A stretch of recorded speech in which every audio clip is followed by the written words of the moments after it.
Trip छोटा करके वापस पहुंचा।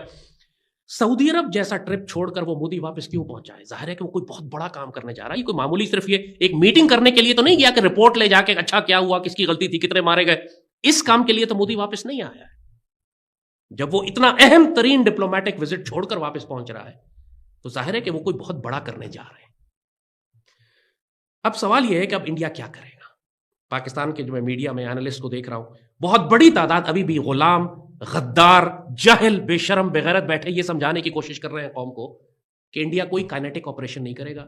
वो इजरायली ड्रोन जो है, खास तौर पे इजरायली मेड जो हरोप ड्रोन जो हैं, वो पाकिस्तान के खिलाफ इजराइल इंडिया ने लॉन्च किए और ये दोनों न्यूक्लियर आर्म कंट्री, एस्केलेशन इस वक्त पीक पे है और पाकिस्तान कहता है कि पाकिस्तान ने 25 से ज्यादा, यानी all the drones that came inside Pakistani territory they couldn't go back. और अब इंडिया कह रहा है कि जी पाकिस्तान मिसाइल लॉन्च कर रहा है, पाकिस्तान कह रहा है हम कुछ कर नहीं रहे। So that is the situation. So ये, लेकिन आप बात माने कि ड्रोन वॉर जो है वो भारत और पाकिस्तान के दरमियान शुरू हो चुकी। अब ये चिल्ला रहे हैं, चीख रहे हैं, हमारे मासूम लोगों पे ये मासूम चीख रही थी वो माँ जिसका इकलौता बच्चा चला गया। चीख रहे थे वो 26/11 के लोग। खत्म कर दो इस बात। रुकना कभी सीखा नहीं, झुकना हमें आता नहीं, जब तक है जान जब तक है दम, बढ़ते रहेंगे अपने कदम। भाईजान देखिए, हमारे साथ जाती हो रही है। हमने सेकंड हैंड कुर्सियां लगवाई थी रोलपिंडी में। भाईजान देखिए, ये आप लोग ठीक नहीं कर रहे हैं इंडिया वालों। शक्ल देखो भाई, स्टेडियम ही खोद दिया और ले लो पाकिस्तानियों पंगा। हमने इनके आतंकवाद से शहरी जो है वो सड़कों पर निकल आए, पाकिस्तान जिंदाबाद, पाक फौज पाइंदाबाद के नारे लगाते हुए सड़कों पर निकल आए। वॉल्टन रोड पर ही मैं इस वक्त मौजूद हूँ और यहाँ पर अब भी कुछ शहरी मौजूद हैं जो पाकिस्तान जिंदाबाद के नारे लगा रहे हैं मुख्तलिफ सड़कों पर, मुख्तलिफ अतराफ में, क्योंकि फायरिंग की आवाज़ इतनी शदीद थी कि यूँ लग रहा था कि जैसे धमाके हो रहे हैं और यूँ लग रहा था जैसे सायरन बज रहे थे वॉल्टन के अतराफ में। और शदीद फायरिंग की आवाज़ DHA फेज़ 7, फेज़ 3 और DHA के मुख्तलिफ इलाकों में आती रही, जिसके बाद जो है वो शहरी खौफ में मुब्तला नहीं हुए, बल्कि पाकिस्तान जिंदाबाद और पाक फौज पाइंदाबाद के नारे लगाते हुए सड़कों पर निकल आए। अभी की सूरत हाल भी यही है कि अब भी कुछ शहरी जो हैं वो सड़कों पर मौजूद हैं और वक्फे वक्फे से जो है वो पाक फौज जिंदाबाद के नारे लगा रहे हैं। ठीक है, पाक फौज जिंदाबाद के नारे लगाए जा रहे हैं। फहद, आप हमारे साथ मौजूद रहिएगा। रावलपिंडी का रुख करते हैं, वहां पर कमरुल मुनव्वर मौजूद हैं। कमर क्रिकेट स्टेडियम के करीब वहां पर ड्रोन मार गिराया, नुकसान के हवाले से भी बताइए और शहरियों का क्या कहना है इस हवाले से भी बताइए। जी बिल्कुल, ये रावलपिंडी स्टेडियम और उसके बिल्कुल साथ जो था मुलहका इसके साथ फूड स्ट्रीट थी, वहाँ पर ये ड्रोन जो है ये मार गिराया गया है।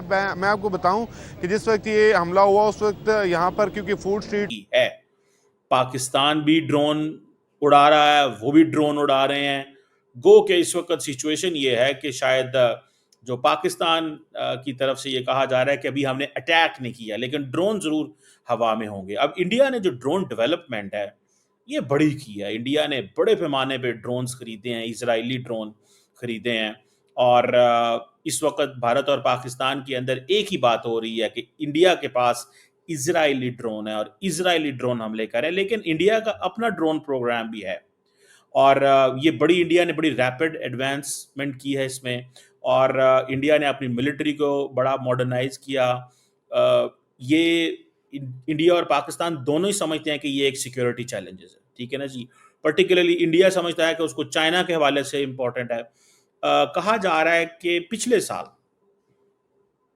मई जून 2024 के अंदर इंडिया ने मोर देन 2500 ड्रोन जो हैं वो खरीदे, तकरीबन 400-450 मिलियन डॉलर के।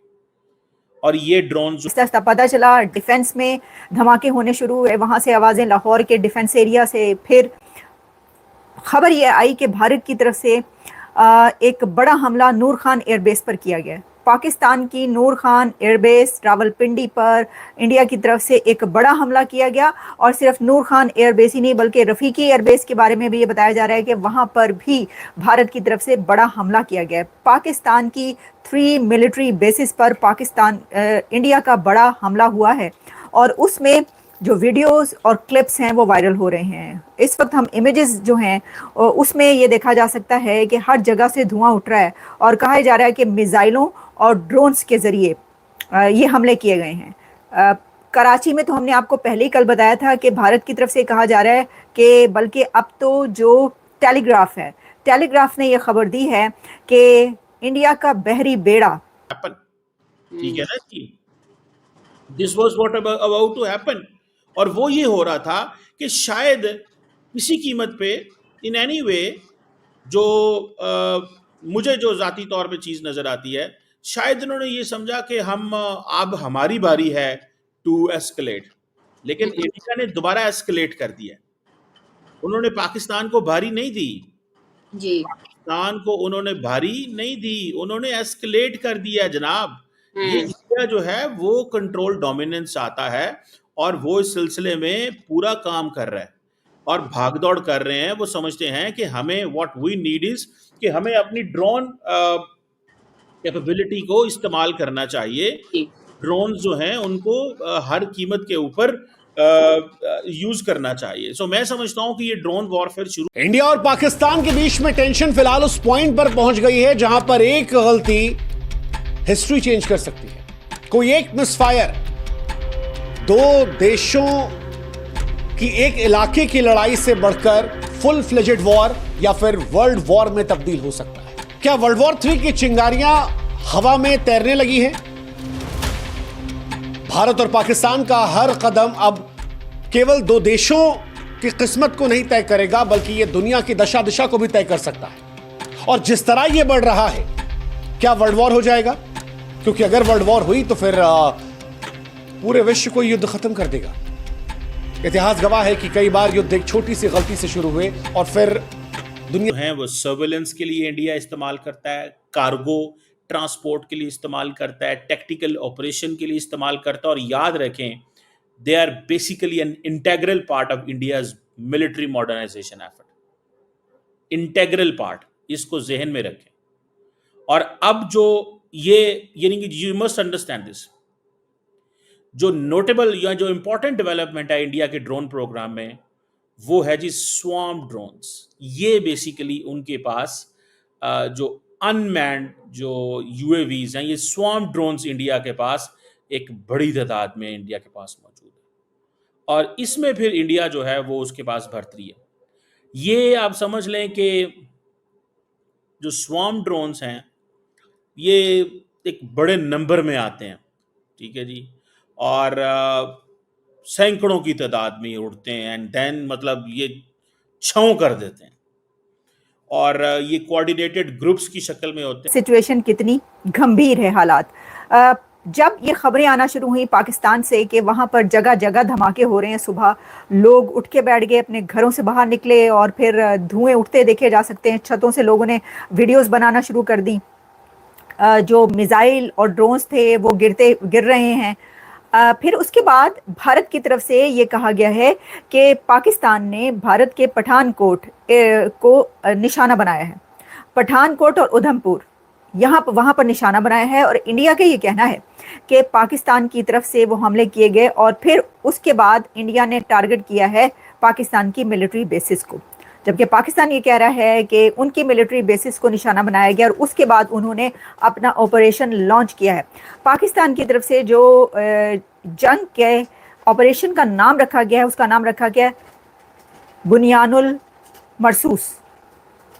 अच्छा, मैं ये नाम देखकर ज़रा थोड़ा सा हड़बड़ाई और गड़बड़ाई भी, क्योंकि संवेदनशील सियासत से हुआ था, लेकिन भारत और पाकिस्तान जो पहलगाम से शुरू हुए थे, ऑपरेशन सिंदूर से आगे बढ़े, अब एक दूसरे के शहरों पर जब लगातार ड्रोन और मिसाइल से हमले कर रहे हैं और जो परमाणु शक्तियों से लैस है, क्या वो दुनिया को तीसरे विश्व युद्ध में धकेल रहे हैं? देखिए, अगर आप उन लोगों में से हैं जिन्हें ये युद्ध फैसिनेट कर रहा है तो आपको बता दें कि युद्ध शुरू करना आसान है, रोकना नहीं। युद्ध का मजा सिर्फ उसे आता है जो दूर से देखता है। जो इसका हिस्सा बना है वो कभी युद्ध नहीं चाहता, ना वो सैनिक जो इसमें लड़ रहे हैं, ना उन सैनिक के परिवार वाले, ना वो जिन्होंने कभी इस युद्ध के दंश को सहा या करीब से देखा है। और भारत पाकिस्तान जो परमाणु शक्ति से लैस हैं, अगर उनके बीच में फुल फ्लेजेड वॉर हुई तो मानवता के पास दूसरा मौका नहीं बचेगा, यकीन मानिए। भारत और पाकिस्तान के बीच फुल फ्लेजेड वॉर हुई और अगर ये वर्ल्ड वॉर 3 में तब्दील हुई तो फिर क्या परिस्थिति होगी। आपको बता दें कि फिर मंजर वो होगा जो सुनकर भी शायद आपको डरा दे। वर्ल्ड वॉर 1 और वर्ल्ड वॉर 2 से कहीं ज्यादा मौतें हुई। वर्ल्ड वॉर 1 में 1,60,00,000 लोगों की जान गई थी, अनगिनत बीमारियों में फंसे रहे। वर्ल्ड वॉर 2 जब आया तो इसमें मौतों की संख्या और ज्यादा बढ़ गई, 8.5 करोड़ के आस। कहा जाता है कि इनकी जॉब होती है कॉम्प्लेक्स मिशंस को डील करना, और ये इंडिया की डिफेंस स्ट्रैटेजी का हिस्सा है। और असल में इंडिया क्या चाहता है, थ्रेट्स को न्यूट्रलाइज करना चाहता है पाकिस्तान के अंदर।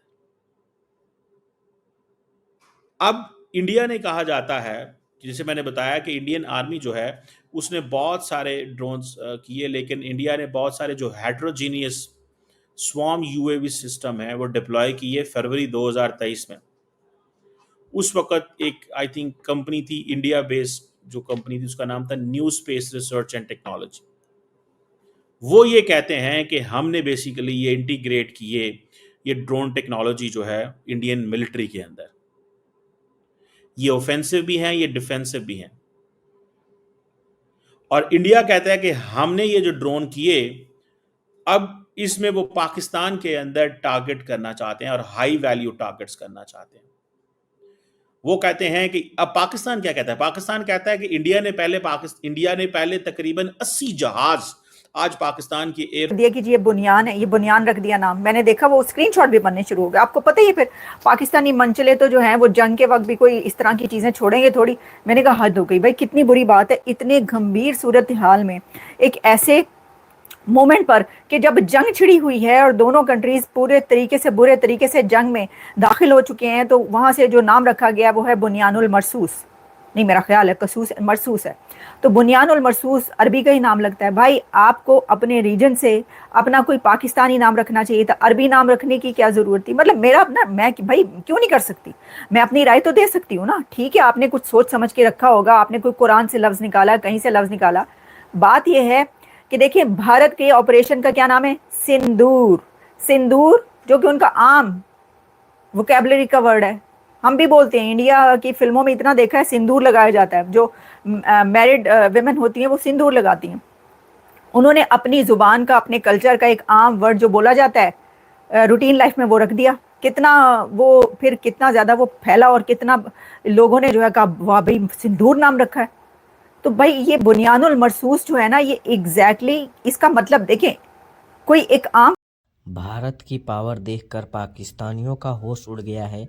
भारत ने ड्रोन अटैक पाकिस्तान की रावलपिंडी स्टेडियम में, जिसे देखकर पाकिस्तानियों का होश उड़ गया है। भारत की जो ड्रोनें हैं, इतनी पावरफुल ड्रोन है कि उतनी पावरफुल कोई और चीज़ नहीं होगा जितनी पावरफुल भारत की ड्रोन है। और पाकिस्तानियों यह ड्रोन देखकर एकदम पाकिस्तानियों का होश उड़ गया है। पाकिस्तान को इस समय पाकिस्तान एकदम तबाह हो गया है, पाकिस्तान एकदम भिखारी हो गया है। जो भिखारी लोन लेकर युद्ध कर रहा है, वो भिखारियों को इस बार मोदी जी ने मजा चखा दिया है। इन भिखारियों ने अब भारत से पंगा लेने से पहले 100 बार सोचेंगे कि भारत से पंगा ले या ना ले। भारत की जो ड्रोन थी, ड्रोन ने क्या तबाहियां मचाई है पाकिस्तान में। पाकिस्तान की पब्लिक रो रो कर माफ़ी मांग रहे हैं, मोदी जी माफ़ कर दो, हमारा क्या गलती है, दोबारा ऐसी गलती नहीं होगी। इन पाकिस्तानियों की पहलगाम हमले के बाद भारत ने पहले डिजिटल स्ट्राइक, फिर ड्रोन अटैक, फिर ऑपरेशन सिंदूर के जरिए इन पाकिस्तानियों को इनकी औकात दिखा दी है।